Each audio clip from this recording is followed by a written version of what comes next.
so I'm just going to give the tutorial another shot because the damn thing encoded to like a 320 by 140 size, so it looked shit. So we'll just basically start the whole process again. I think it's still on my clipboard. Hopefully it is. Just make a new image. Okay, there we are. That's our texture. So it's quite simple. I'm just going to delete the background. And if you look down here at the bottom of the layers menu, there's a black box with a white circle, or grey box with a white circle. I'm using Photoshop CS5. I don't know what you're using, but it's been the standard since CS1. So we'll click that, and it makes an alpha channel. It's called a layer mask, or a vector mask. Okay, whatever. So, oh right, and then you can add a mask on top of that. Oh, cool. Live and learn.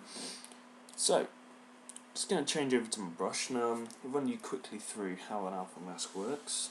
Get my stylus, and so basically, black cuts the alpha channel. You can see it's making no effect on the actual image. It's cutting into transparency. We switch over to white, and then we can paint straight back in.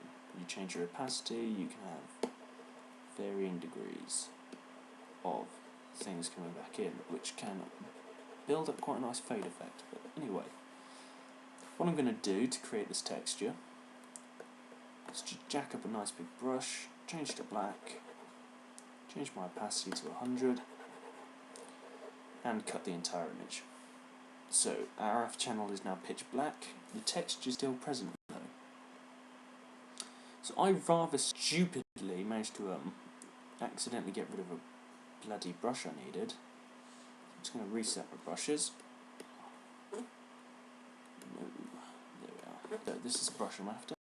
Just going to go into the brush presets. You might not have this. It's pretty useful. Turn off color dynamics. Turn off transfer.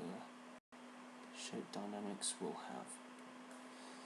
So I'm just going to switch to white on our black mask and just paint. That looks a bit shit, so I'm going to get rid of that. Go back to my brush menu and turn off scattering. Shade dynamics and leave scattering on. And just paint. Simple. Then head back. Look into, we should think, shape dynamics, yep. And just have a bit of variation. Shade dynamics, angle jitter, bring that down. There we are. We've got a little shrub going on here. So I'm just going to switch back to a fade brush, bring down the size, go to black, and we're going to paint black now. Remember, black equals transparency. So I'm just going to cut the underneath. It's not necessary, but it's something I prefer to do. Trim the edges a little.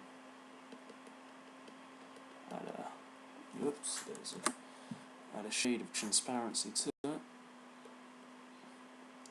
So add a level 5 transparency to the whole sheet.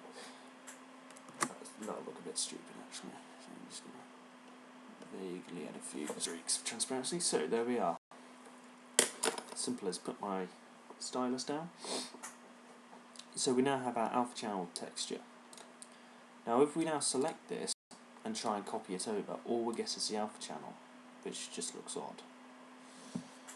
So I'm just going to send that back, and what we in fact do is right click on the alpha mask, apply layer mask, and there we are. Fully and completely manipulatable. Very useful.